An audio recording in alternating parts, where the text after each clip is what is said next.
Hola, buen día a todas y a todos. Mi nombre es Mónica Anaí Díaz Montoya. Estudié la licenciatura en Derecho en la Universidad Autónoma del Estado de Morelos y en conjunto con la maestra Adriana Cienfuegos Montoya, la doctora Roselia Rivera Almazán y la maestra Erika Eglotina Barrios González, presentaré el diseño de un taller para la prevención del feminicidio desde una perspectiva multidisciplinar. En 1993, la Organización de las Naciones Unidas, a través de la Declaración sobre la Eliminación de la Violencia contra la Mujer, reconoció que la violencia contra la mujer constituye en una manifestación de relaciones de poder históricamente desiguales entre hombres y mujeres, de tal manera que por primera vez se definió a la violencia contra la mujer como todo acto de violencia basado en la pertenencia al sexo femenino, que tenga o pueda tener como resultado un daño o sufrimiento físico, sexual o psicológico. Asimismo, se definieron distintos tipos de violencia, entre los cuales se menciona la violencia física, la violencia sexual y la violencia psicológica. Todo este tipo de violencias pueden desarrollarse en el ámbito familiar, laboral, social, institucional, entre otros. Arce Rodríguez dice que, aunque existen diferentes tipos de definiciones de violencia de género, esta violencia se desarrolla según la relación entre la víctima y el agresor. De acuerdo con la Organización de las Naciones Unidas en su estudio global de homicidio, en el año 2017 se registraron 87,000 muertes de mujeres y niñas alrededor del mundo, de las cuales el 58% fueron víctimas de feminicidio y el 34% de las víctimas de feminicidio fueron asesinadas por su pareja o por alguien en quien realmente confiaban.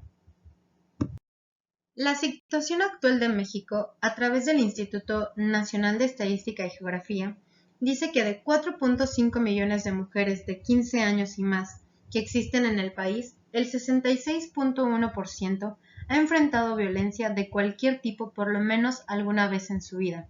y el 43.9% ha enfrentado agresiones de su esposo, pareja actual o su última pareja a lo largo de su relación. En 2018, se registraron 3.752 defunciones por homicidio de mujeres. Fue el más alto registrado en los últimos 29 años, lo que quiere decir que en promedio murieron 10 mujeres al día por agresiones intencionadas.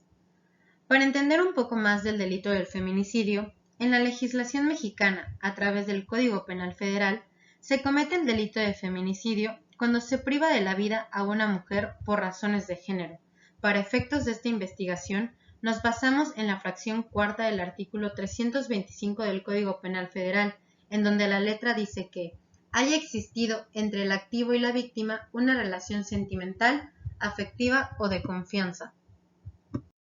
Ahora bien, ¿qué dice la literatura acerca del feminicidio? De acuerdo con Russell y Radford, el feminicidio es el asesinato misógino de mujeres por parte de hombres. Desde esta perspectiva, el feminicidio es el conjunto de hechos violentos contra las mujeres, que en ocasiones culmina con el asesinato de algunas mujeres y niñas. De acuerdo con Marcela Lagarde, en México, se define el feminicidio como la culminación de violencia contra las mujeres, indicando también la responsabilidad del Estado por la cantidad de casos impunes. Ahora bien, en materia de derechos humanos, Anaya y García mencionan que el Estado mexicano ha recibido a lo largo de los años más de 50 recomendaciones a nivel internacional de distintas organizaciones en derechos humanos, así como de instancias de la Organización de las Naciones Unidas que exigen al gobierno mexicano esclarecer los casos de feminicidio,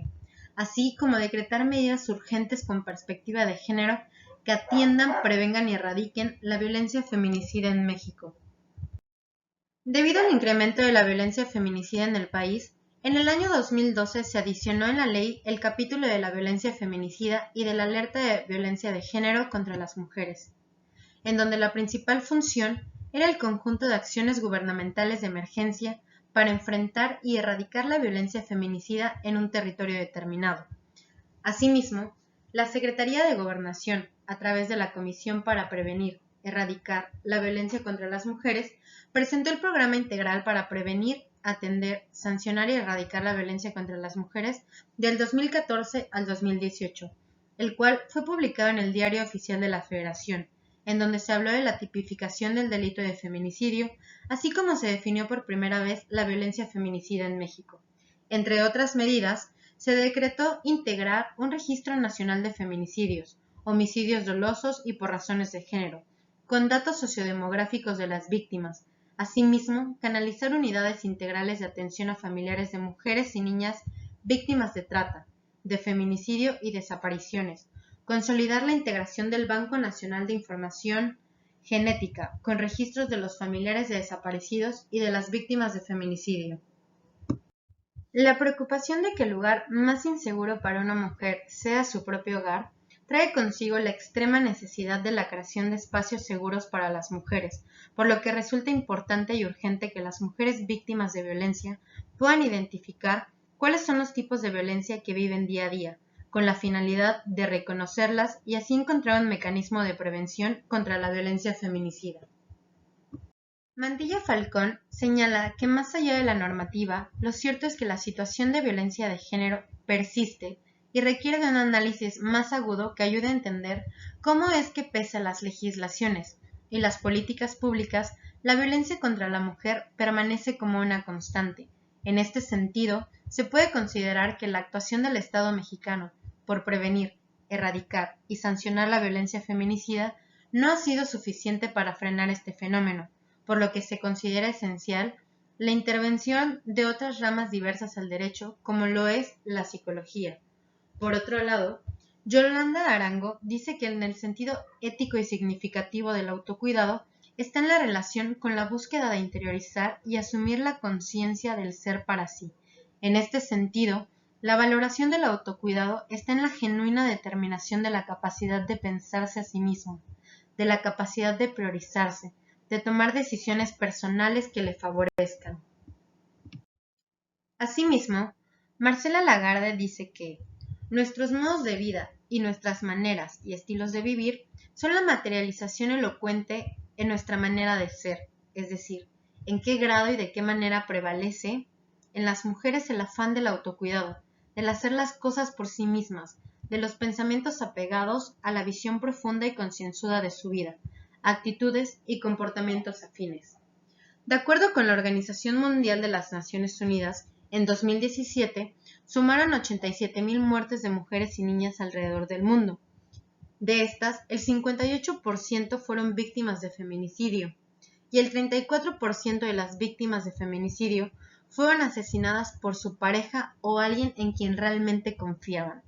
Del supuesto de que en la relación de pareja participan dos sujetos, nace la propuesta de crear un taller para prevenir la violencia más extrema en contra de la mujer, como lo es el feminicidio.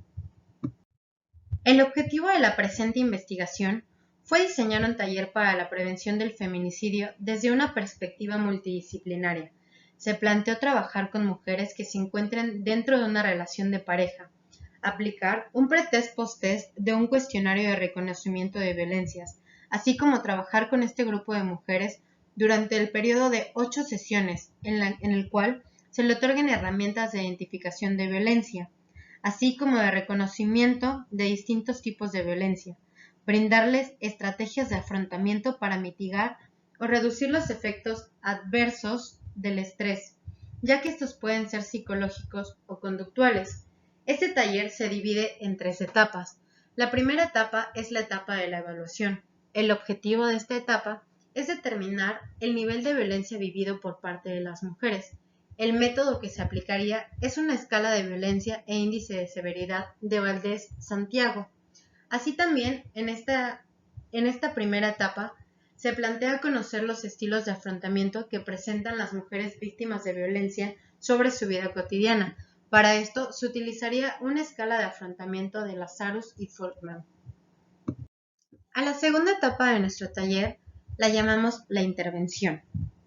De acuerdo con Araujo, la mujer víctima de violencia ve afectada su vida en todo aspecto, perjudicando su integridad, la capacidad de percepción, su desarrollo personal y desempeño. Por esta razón, el afrontamiento de las víctimas implica la necesidad de realizar una integración de significados, pero también de una reevaluación personal, es decir, de reconstruir un nuevo significado de su propia persona y su entorno. en este caso del cuestionamiento acerca de quién es su pareja, por qué eligieron a la pareja que eligieron y si existe o no un vínculo de la relación de pareja que tienen con el vínculo familiar primario. En el proceso de confrontamiento se hará referencia a lo que el sujeto, en este caso, las víctimas y o participantes, piensan, hacen o harían dentro de un contexto en específico, otorgándoles herramientas legales para ejercer su derecho a una vida libre de violencia. En esta etapa tenemos participaciones grupales que permiten expresar, observar, clasificar e indagar la violencia vivida y ejercida, sumando la posibilidad de desarrollar nuevas estrategias de afrontamiento frente a los actos violentos. También se trabajará con el reconocimiento de la violencia, esta ya sea física, sexual, psicológica, económica, laboral, institucional, entre otras. Asimismo, expresar su situación actual de violencia e indagar si alguna vez han estado en alguna situación de violencia. También se plantea indagar sobre la significación de las figuras parentales, la relación existente con la toma de decisiones y el llevar a cabo el autoconocimiento sobre ellas mismas. Observar, clasificar e implementar estrategias de afrontamiento en su vida cotidiana, así como brindar información relacionada en aspectos psicológicos y legales relacionados a los distintos niveles de violencia vividas y ejercidas.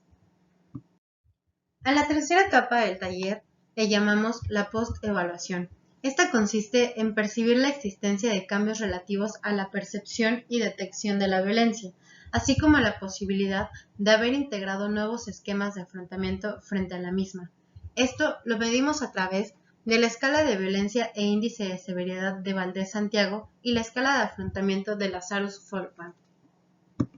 En conclusión, la preocupación de que el lugar más inseguro para una mujer sea su propio hogar tuvo consigo la extrema necesidad de la creación de espacios seguros para las mujeres, por lo que este proyecto tuvo como finalidad el diseño de un taller para la prevención del feminicidio desde una perspectiva multidisciplinaria, en donde las mujeres puedan ser capaces de identificar y reconocer la violencia ejercida dentro de sus relaciones de pareja, dándoles herramientas legales y psicológicas para que puedan elegir colocarse en un espacio seguro y de esta manera prevenir la forma más extrema de violencia de género, como lo es el feminicidio. Por último, concluyo con las referencias, agradeciéndoles su tiempo y su atención.